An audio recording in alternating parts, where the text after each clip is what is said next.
Hi, everyone. This is Calvin with rightthinking.com. Thanks for being here with me today. It's August 10th, 2026, and I just want to make a video for you because it's a bit of a political hot topic these days, is about the issue of what the Western provinces separating from the rest of Canada. And just so you know, I did not come across this viewpoint all that easily myself. I mean, I'm born and raised in the Okanagan among good, hardworking redneck orchardists that are just trying to put food on the table for their family. And so the independence argument was always around me, and I heard it. I just didn't. Maybe I was too young or whatever, but I didn't consider it until recently in adult life, actually. And frankly, it was the 2019 election that sort of put me over the top. All the arguments I had known in my head growing up in the Okanagan, like I say, separation is not just an Alberta thing. It's in BC, it's in Saskatchewan, and I think even in Manitoba. So, but yeah, it just became clear to me in 2019 that that is the best option if you care about the freedom and prosperity of the people around you, your neighbors, your own family. Then secession from Canada is what I'm talking about. And I do mean secession, by the way, which means a complete break. I'm not a person that ever uses really the word independence, because in Canadian political history, that word has come to mean a lot of different things. Independence could mean just more power within Canada for a particular jurisdiction, a province, or whatever. And I don't want more power. I don't believe they'll give it to us. I just think the only way to have true freedom is by going it alone and making a clean break from Canada, and that's through secession. So that's what I advocate for. So yeah, ever since 2019, for sure, I've been a supporter of that, even if I knew about it sooner. But I do want to tell you the reasons and make a case for secession.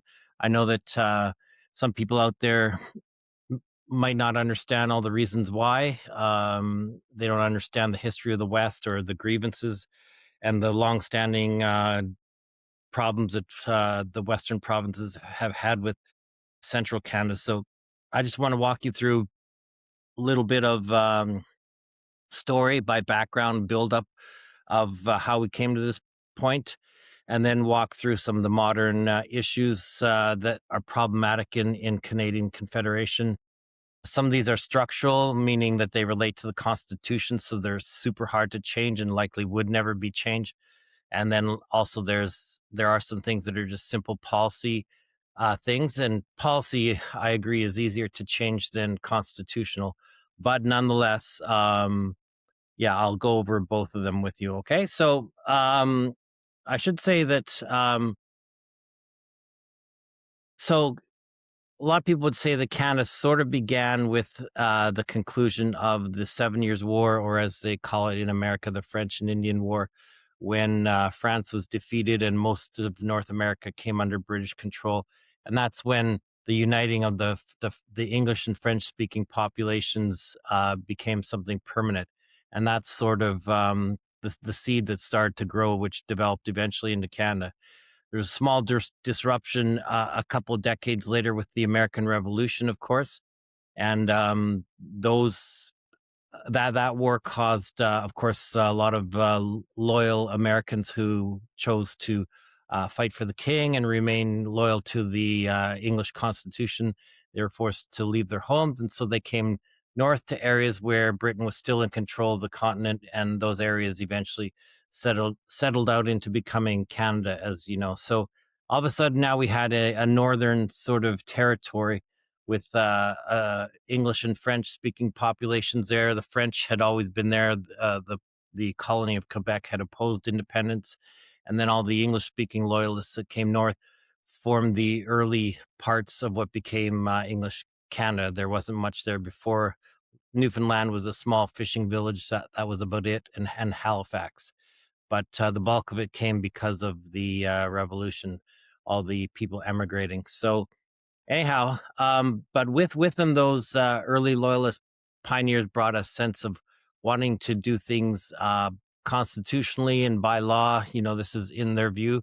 I know the American patriots would say that they were making their decisions by following what they understood from the law. But anyhow, there with that division, the ones who were loyalists wanted to uh, come and restart their lives and make a new country where law and order would be followed and things would be decided in council, collective council, and democratically. So that grew into a thing that was called the Family Compact, at least in Ontario, which is where the bulk of the population settled in after the revolution. So the Family Compact was just this idea that some of the wealthier families, the ones of higher social stature, that they would be the ones controlling the politics of the colony. And they knew best, and it didn't matter what the people below them thought, that they would do they knew what was best. Well, of course, this grew into a problematic idea because, of course, the masses of people under them, the poor, the middle class, there weren't that many at the time, but anyhow, they realized that they had some intelligent ideas as well and some things to contribute. And so this led to some rebellions in 1837 that were quashed. But nonetheless, it was sort of an attack on that compact idea and the idea that only the elites of society knew what was best and had the best solutions for problems. So remember that, because that's a theme that's going to come up later. Um, just a moment ago when I referred to the 7 Years' War, so people will say that from there grew this concept called deux nations, which in French means, well, in English means two nations. What it means in practicality and in political terms is that because of the fall of New France and then the American Revolution, that there were two nations that were born in the womb of this country that eventually became Canada.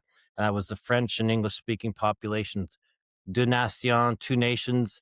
And so moving forward in time, you'll see, as I go through this, that the Canadian government instituted measures to try and make sure it protected and supported that idea of two nations. Okay, everything should be centered around protecting that.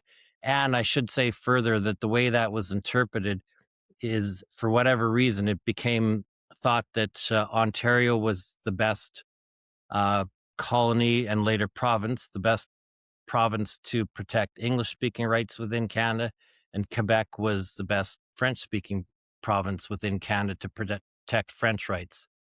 So that was arbitrary. I don't know how it came about, but that's what it was, deux nations, and that means with Ontario and Quebec protecting that concept and protecting the institutions so that they always reflected that. Well, after the War of 1812, people were settling the continent, of course, in America and Canada. And in Canada, there was that big old prairie area that was technically owned by the Hudson's Bay Company. And they sold it to Canada without any consultation of the people who lived there. And right now I'm talking about Louis Riel and his settlement of people. A lot of them were Métis people, and they were just building lives for themselves along the Red River in what's now Manitoba and Winnipeg area. And they were trading with Canadians, they were trading with Americans, but the Hudson's Bay Company just arbitrarily sold it to Canada and without any consultation. By this time, of course, Canada was in the business of trying to unite the continent from Pacific to Atlantic, and so that prevent the Americans from moving up north. And so the race was on, right? But what it meant is it just rode right over everything that Louis Riel and his colonists were trying to do in the plains there. And they were just trying to get on with their lives. If you're Canadian, you probably know the story. You might know it from the Canadian perspective. There's also the Métis or French perspective, which I tend to lean towards more, which is that he was a hero just trying to defend his territory that was being taken away without good cause. And we know the end of it is that he was eventually captured and hung for high treason. But yeah, I do believe that that was a wrong thing that the Canadian government did. They call it the Northwest Rebellion, and they brought out people from Eastern Canada to conquer Louis Riel. He first put up a fight in what's Manitoba, and then later on, what's now Saskatchewan. Twice he did that, and both times it was squashed by the Northwest Mounted Police. And so again, that's a theme again of the East moving into Western areas and squashing their attempts for autonomy and for expression and for freedom. Okay. Louis Riel, by the way, is sort of a seen as a folk hero within the Western separation movement, the WEXIT movement, just because he was sort of one of the first leaders in the last 200 years, certainly of in Canada's history, that one of the first ones that stood up to the overreach of what Canada was trying to do in the West. And so a lot of us revere Louis Riel for those reasons. So, all right, moving forward now to the turn of the 20th century. That area was now part of Canada, and it was part of what then was called the Northwest Territory. We still have that today, of course, but it's much smaller, and it's only in the north now. But the leaders in these areas at the time, they wanted to combine Alberta and Saskatchewan into a larger province and call it Buffalo. But the elites back east, Wilfrid Laurier and others who thought they knew better, were worried that a united province like that, that's so large, would have too much power and would be able to stand up and resist the influence of Ontario and Quebec. And so they would not allow it. They refused it, and they entered those two provinces separately as two separate provinces, Alberta and Saskatchewan, the same year, 1905, and then just one day apart. So Louis Riel went out there and did the ceremony. I believe it was in Alberta first, and then Saskatchewan the next day. And that was it. Alberta and Saskatchewan were part of Canada in 1905, but it certainly is not what the leadership there locally wanted. They wanted a united province, and they wanted it to be called Buffalo. And so the Eastern government just sort of stomped all over that and exerted its power and authority once again over the area. So when they were admitted, you should know that Alberta and Saskatchewan were not admitted with the same provincial rights that other provinces were given when they joined Canada. The big one is that they were not in control over their natural resources below the ground until 1930. So until then, the federal government controlled all those things. So that's one example of how the government was impeding on their autonomy, their freedom, their expression, and even their ability to do commerce, right? So, okay. So that was 1930. And then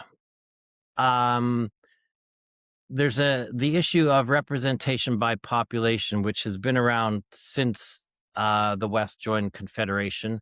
I'm not going to go through all the changes all through the decades, because it has changed, but there's always been a bias and a favoritism towards Ontario and Quebec. So regarding the number of seats that each province has within Canada's parliament, and remember, this is our parliament where we make decisions, we have debates on what to do, what the best path forward is. So within that parliament, in the House of Commons, where our elected members go, I can give you 2021 stats. So, so as of 2021, BC, Alberta, and Ontario, it takes 116,000 people for one electoral district to have one voice in parliament for them. 116,000 people. Okay, Quebec, it takes 109,000 people. Manitoba, 96,000 people. Nova Scotia, 88,000. Saskatchewan, 81,000. New Brunswick, 78,000. Newfoundland, 73,000. And PEI, only 39,000. Okay, so there's a clear argument that rep by pop is not being followed there, right? We say to the world that we're a democratic nation and that we elect people to our parliament where the representatives can express themselves and that we do it fairly and equally, but it's not true. Like I said, BC and Alberta, the two main Western provinces, it takes 116,000 people just to get one voice. Over in PEI, it only takes 39,000 people to get the same voice, the same influence in government and all that. So that's not fair. How is it fair? And Westerners have been decrying this for a while and saying it should be changed. Why can't you change it? Well, they can, but they know that they're not going to. So now people might say, well, it's an issue of population, and some of those places don't have as much population as, say, Ontario or other places. And that may be true, but who controls population? It's the federal government. So it's in the federal government's interest to keep population, like immigrants and stuff, to get them focused on building homes in Ontario, because then they keep all the source of power in Ontario, because those people plant their roots, they make families, and people grow up there, and eventually they're voting, and then you just need to worry about the votes that come out of Ontario and Quebec. Quebec, by the way, controls its own immigration system. That's one thing that the Western no other province has, only Quebec has, is they have the legal ability to control immigration to their province. And of course, it's because they're seeking after mainly French immigrants. But that's a luxury that the Western provinces don't have. And so Quebec is getting special treatment with that. So, all right. So I just don't understand that rep by pop issue. I don't know how it's justified that PEI only needs 39,000 people and they get a representative. If it's an issue of population, then the provinces should all just be given control of their own immigration, and then it's up to them to grow the population within their own province. Do whatever it takes to attract people to come and live in your province, right? Offer them incentives and stuff. Lower taxes would be a easy one, and get them to come to your province that way. And then over time, you would possibly see the population even out a little bit more, right?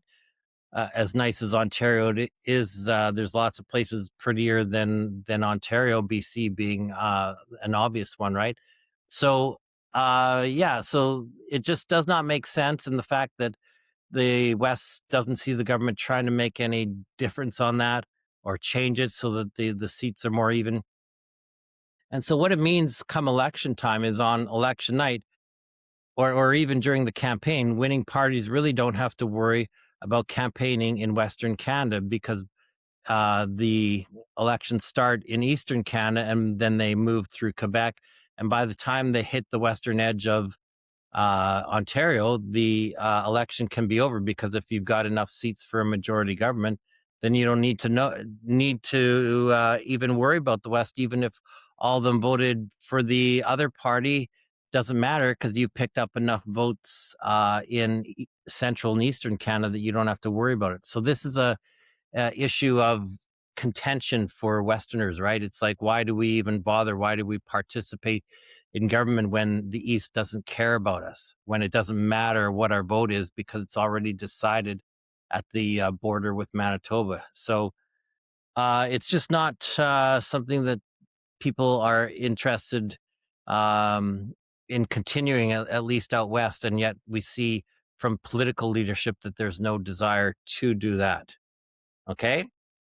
That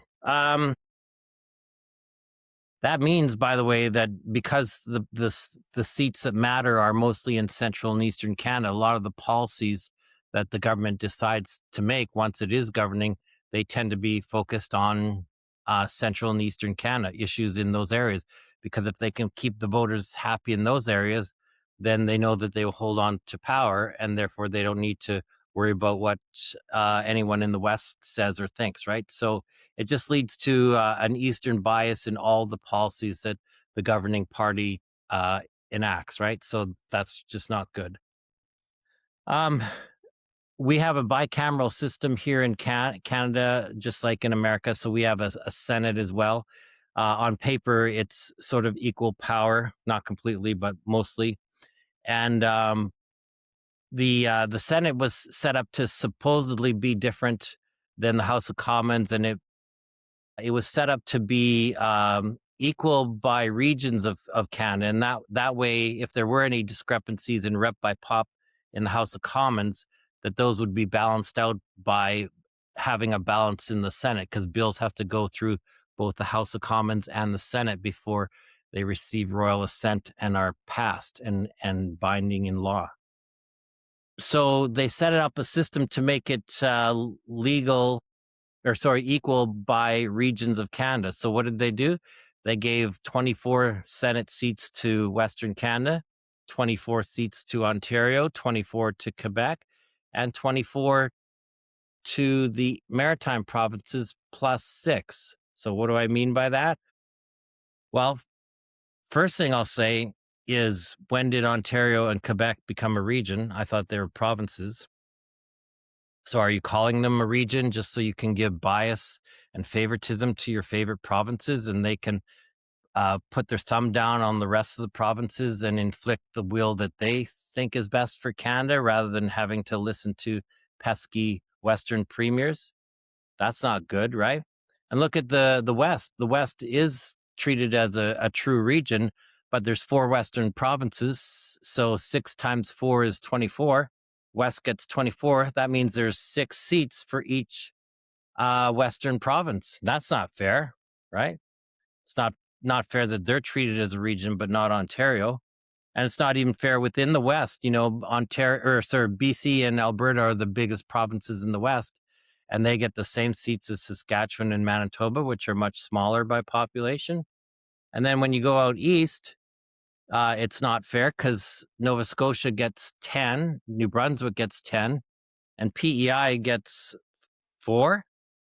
And why do they get 4? Well, it's because they had an agreement when they joined Confederation that they would get 4 Senate seats. And I'm under the impression that they were promised that they get 6 House of Commons seats too, even though today they only get 4.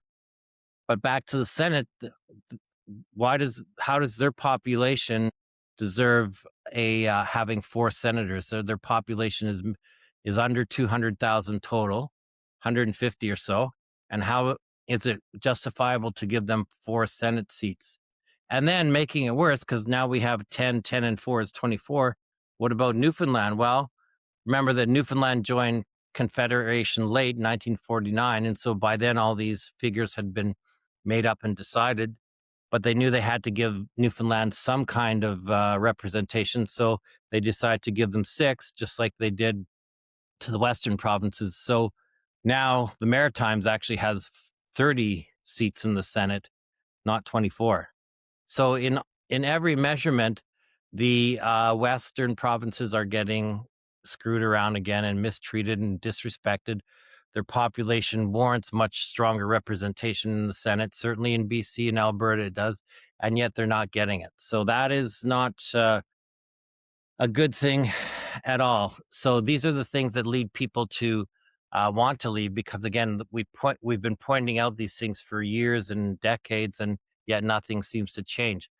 The elites in Ottawa think they know better. They don't care about our viewpoint, our struggles, our idea of fairness and freedom and democracy. They have a different concept of democracy, I guess. Okay. Next thing is this is all structural stuff, by the way. So the next thing is the Supreme Court of Canada. So this is our highest court in Canada, of course, and there's 9 judges that sit on the Supreme Court of Canada. But did you know that by law, 3 seats on that high court must be given to judges who are from the province of Quebec? And by tradition, so not law, but still it happens every single time, another 3 seats are given to judges who are residents of Ontario. So that means there's only 3 seats left that are distributed between 8 other provinces and 3 territories. 13 jurisdictions have to share 3 seats. How is that fair? Right? We pointed it out. We've called for solutions and things like that. No one seems to care. It doesn't make sense, right? This is all, by the way, reflecting that idea I was referring to earlier of deux nations, right? You've got to make your institutions promote that ancient idea of 2 nations and have it reflected in your institutions so they can be there and protect the Canadian Federation from its original ideas of being founded by French and English. And again, for some reason, only Ontario and Quebec are thought to be trusted with that. I'm not sure. I'm pretty sure someone from Regina, Saskatchewan knows things about English rights within Canada, and I'm pretty sure someone from Moncton, New Brunswick knows things about French rights. So why are they never considered, right? So these are all just things that are troublesome, but they give a bias to these central provinces within Canada, Ontario and Quebec. I'll also add that once you're appointed to these courts, you must reside within the city of Ottawa. So this means that even if you get a judge that's from Kamloops, BC, they're cut off from their community and the people that they hear from to a certain degree, to a large degree, because they're no longer living in BC. They're living in Ottawa now, and they're in that that little bubble that there is, and they sort of lose a little bit, I believe, of their perspective of what's going on back from where they came from.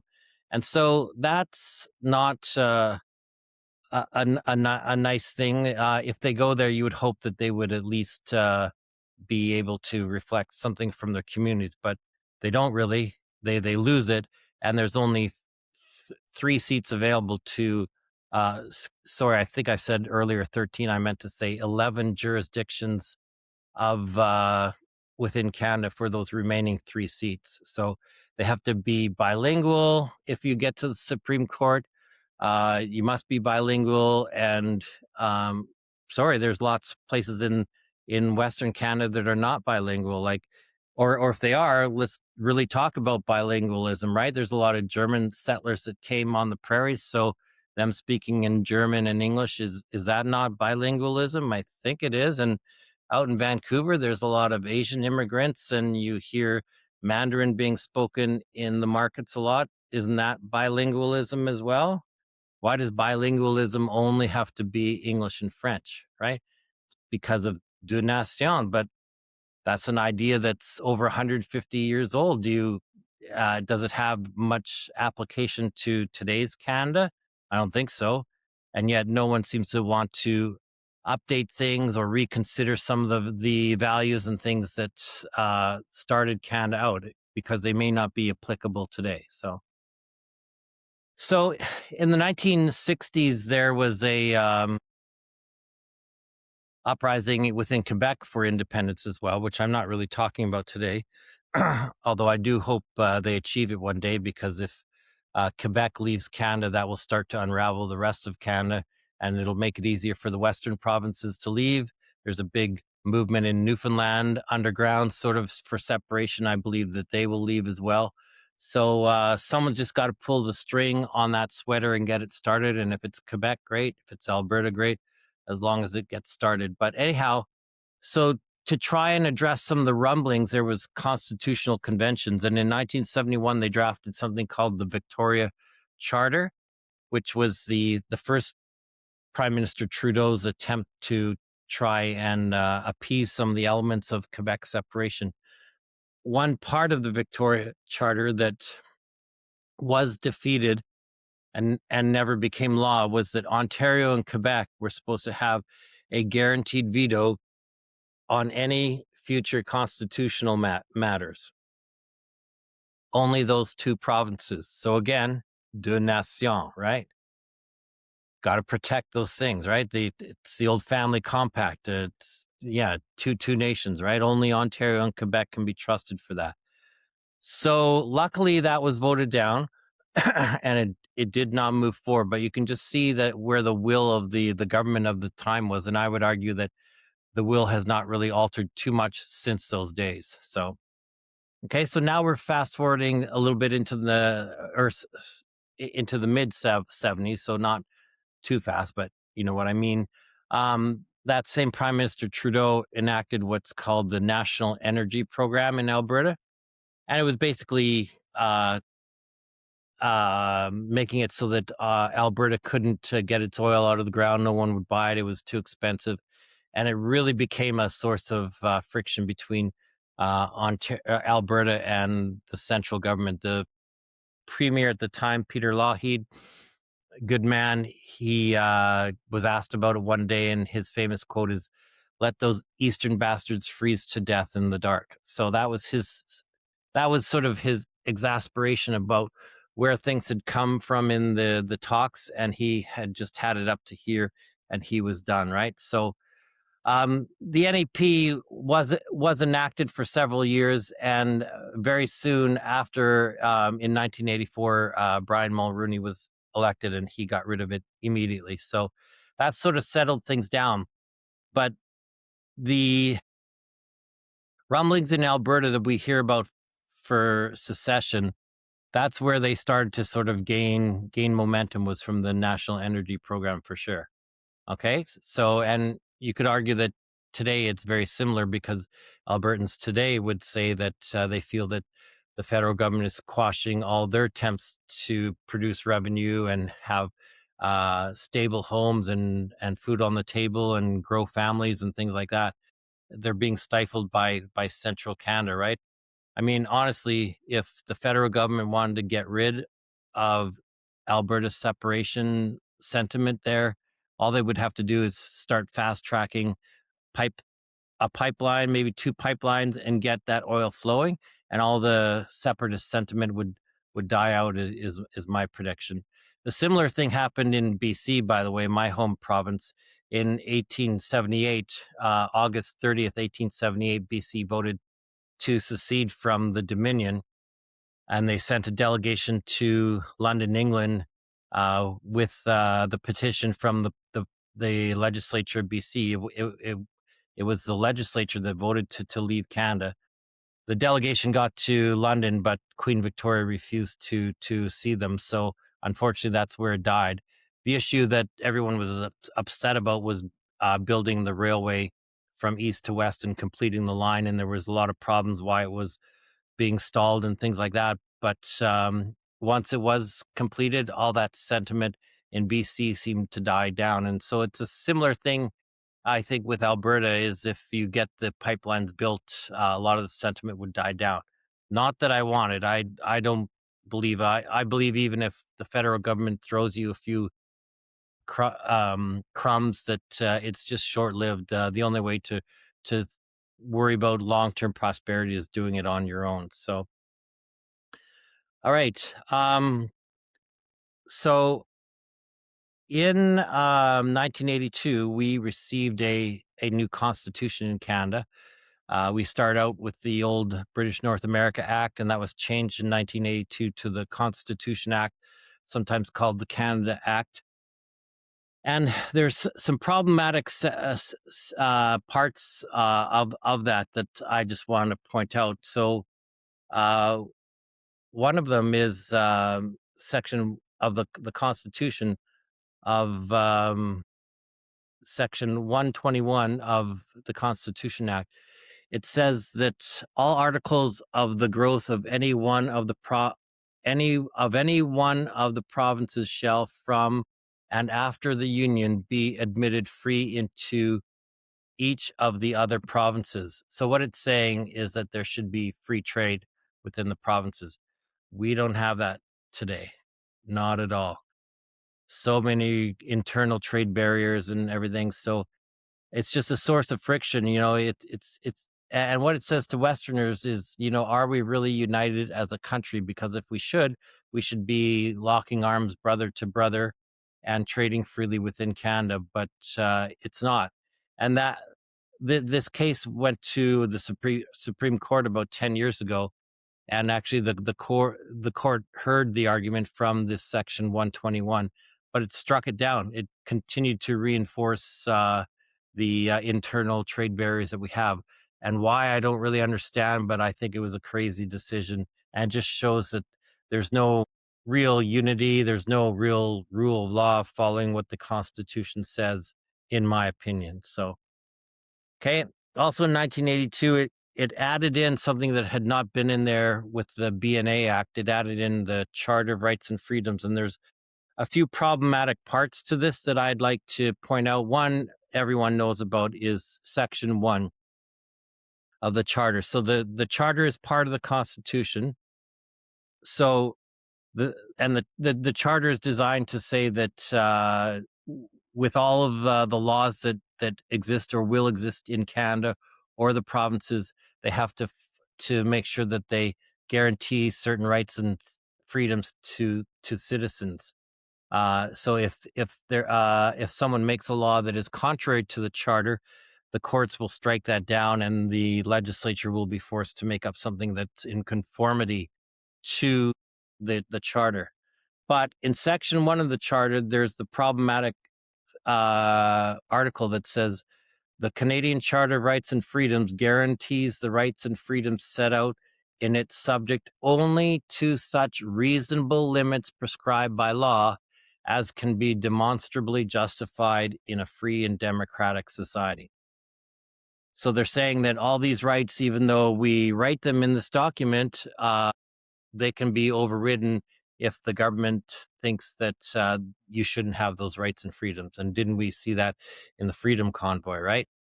So that is definitely problematic. And who makes those decisions? Well, these are made by judges within Canada. And in Canada, we don't elect our judges. That's another source of contention, right? We do elect half of our parliament, the House of Commons, not the Senate. We don't elect Supreme Court judges or anything like that. So these people who are making legal decisions over our heads are not elected by the people. They're not accountable to the people, and yet whatever they say goes. So that's not exactly freedom. And they are the ones who determine whether something can be demonstrably justified in a free and democratic country, however they believe that to mean.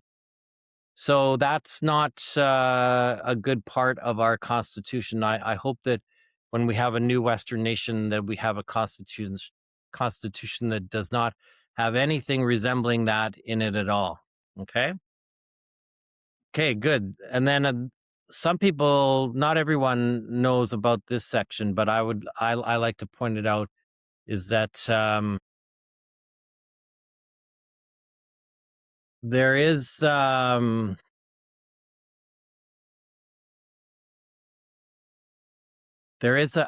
section in chapter or section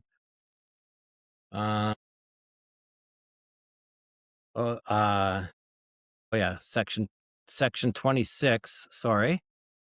Section 26 of the Charter of Rights and Freedoms, it reads, the guarantee in this charter of certain rights and freedoms shall not be construed as denying the existence of any other rights or freedoms that exist in Canada. So what does it mean? It means if we have not thought of anything to put in this charter to give as rights and freedoms, it doesn't mean that they don't exist. They might exist. We just forgot to mention them in this document. So who are the ones that decide if those rights and freedoms exist? Well, it's the courts. Again, the unelected courts, unelected by the people, unaccountable to the people, right?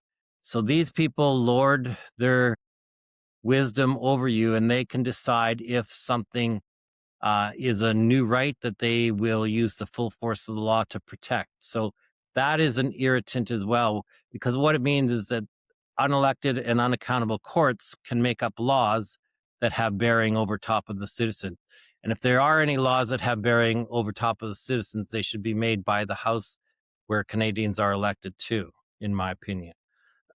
So that's another one, Section 26 of the Charter. And then a final one that I'll say is Section 33, which is called the Notwithstanding Clause. So I won't read it out out, but if you're in Canada, you've heard of that before. It just means that these rights and freedoms that are written in the Charter, notwithstanding all those good things that we promise to protect for you, that our legislatures can override those rights and freedoms for a defined period of time, 5 years, by a vote in the legislature, either a provincial one or a federal one.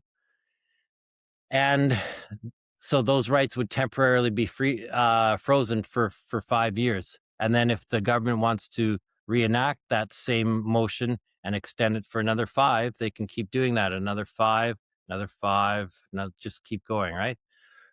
So it sort of bears the question of, well, if you have rights and freedoms, why are you allowing governments to ride roughshod over them and destroy them, right? So that's definitely a problem that we have with our Constitution. Our Constitution is probably the weakest one in the Western world, in my opinion. So we have one of the weakest constitutions, and that's a reason why having a new Western nation would be an advantage. So, okay, so that was 1982.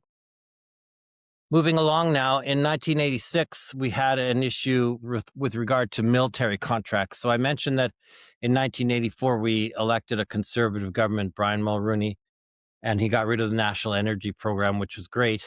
But then 2 years later, there was a contract coming up to service our CF-18 fighter pilot airplanes that we have here in Canada for air defense.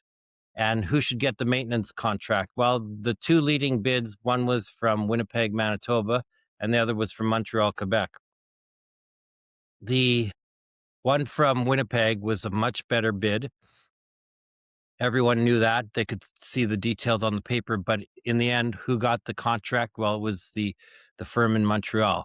And so that felt like a little bit of a betrayal, especially by conservatives, if not all Canadians within Canada, because Mulroney was elected to undo a lot of the harm that the first Trudeau had caused. And now he is pandering to Quebec again, when it, even just from the argument of saving money by the government for the people, you could make the argument that it should go to Winnipeg, not to mention the fact that the Winnipeg firm had a much more attractive bid. But it didn't. It went to Montreal instead. So that sort of caused some rumblings of Western alienation to grow again. You know, this time it was sort of a Winnipeg thing, but we all sort of felt it. We banded together, right? Through the late 80s and continuing even to today, the province of Alberta has senator elections. They're not technically legal under the Constitution, but Alberta just has a different viewpoint on this, where they feel that their senators should be elected. So, excuse me. So ever since the late 80s, they've been electing senators, and some of them have been appointed, all by conservative prime ministers, of course, none by liberals. But nonetheless, they do it and hope that the government honors the wishes of the Alberta people. But they don't have to, because it's not in the Constitution. It's not in any law. It's not legal. And so the liberal governments just seem to promote whoever it is that they want to. So that's a bit problematic as well. There's no property rights within Canada, at least not really. It's not in the Constitution. Yeah, some might say that it is in the Bill of Rights that John Diefenbaker made, and that's true, but that was only a statute for the federal government. It didn't apply to the provinces, and also the Charter has more authority than the Bill of Rights anyhow. So we really don't have property rights, and so we saw some of that in the Freedom Convoy be violated as well, right? All the trucks that were seized and everything. It's very selective, of course. So that's an issue. Again, Quebec seems to get favoritism on a couple of things. I had mentioned earlier that they have authority to take care of their own immigration, and no other province has that.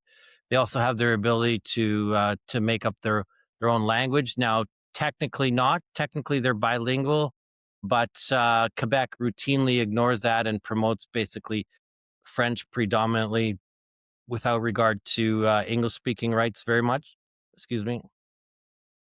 And so that's a source of friction, right? Why don't you give other provinces the right to control their language, right? As I mentioned earlier, if you go to Vancouver, maybe you should be thinking that proper bilingualism is English and Mandarin, right? You look at the people that live there, maybe it should be that way, right? So, okay. In the late 80s, there was something that was called Meech Lake Accord that came around. It was defeated, but it was basically an effort by the federal government to get Quebec to sign the Constitution, and it failed. But the key thing I think that Westerners would say about it is that it was pandering to Quebec again, listening to all of their needs and their demands, and you're not listening to anything that we're saying in Western Canada. So that's sort of something that's not liked very much in the West.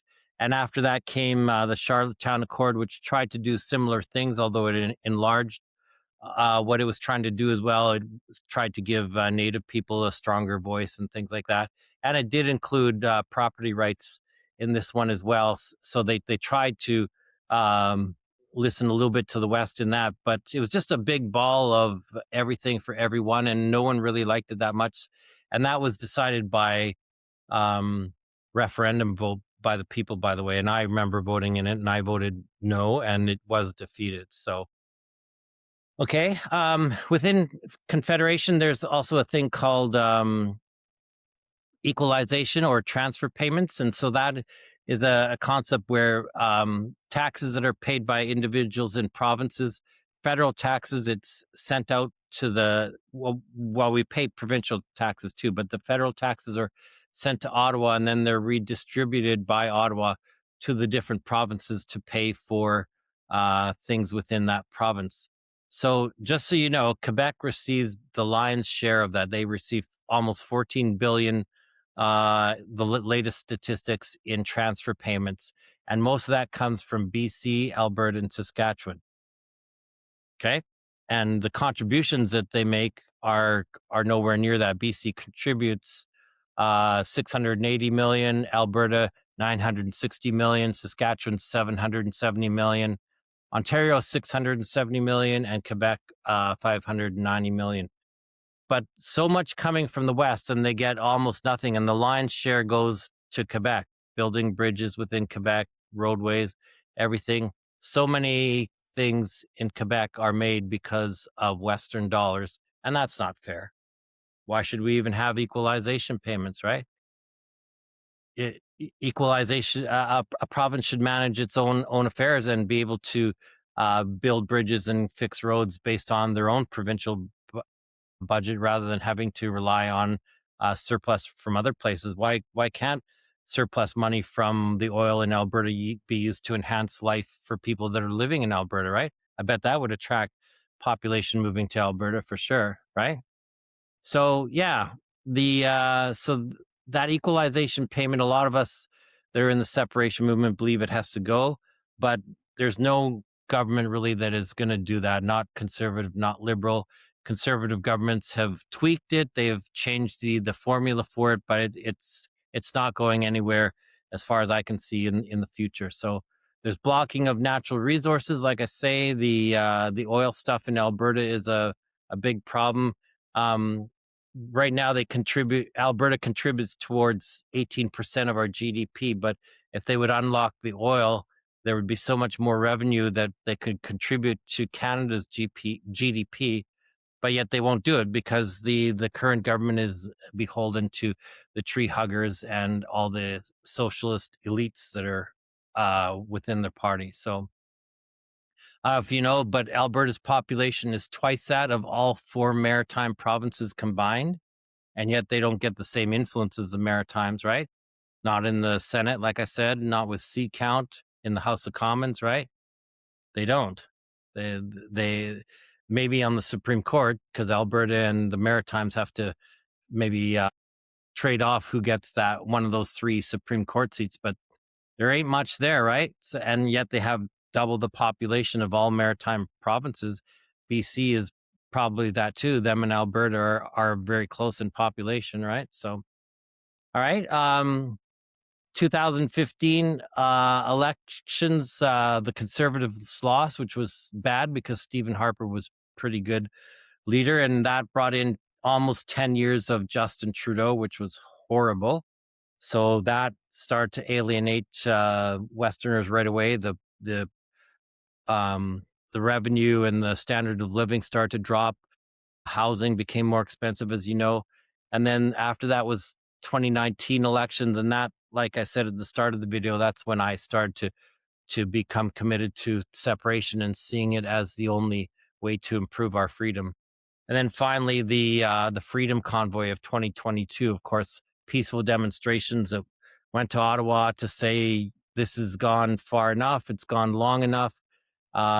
Would you consider backing down from all this? They always kept a emergency lane open. They never harassed people or anything like that, despite Liberals saying that. Meanwhile, the Liberals never went down to actually test that. They just say it. Anyhow, this is the biggest peaceful protest in Canadian history, and it's condemned by the Liberal government. Right?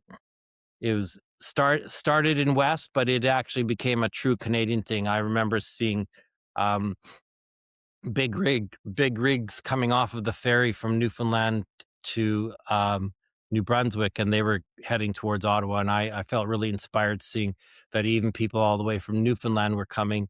And of course, from my home province of BC, we all converged. And yet it's written down as dissension and treason. And those people just do not understand any single thing at all. I have difficulty talking to people with low intelligence like that. There are cultural differences within the West, for sure there are. There's just a feel out there for freedom and loving freedom and institutions.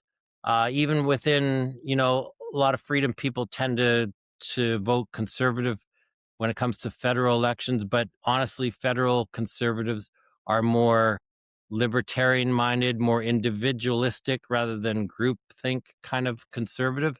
Not a lot of red Tories. There's some, but not a lot in Western Canada. But when you go to Ontario and the Maritimes and everything, it's definitely that fat, bloated, uh, high rolling banker, influential red Tory kind of a thing, right? I mean, just look at it.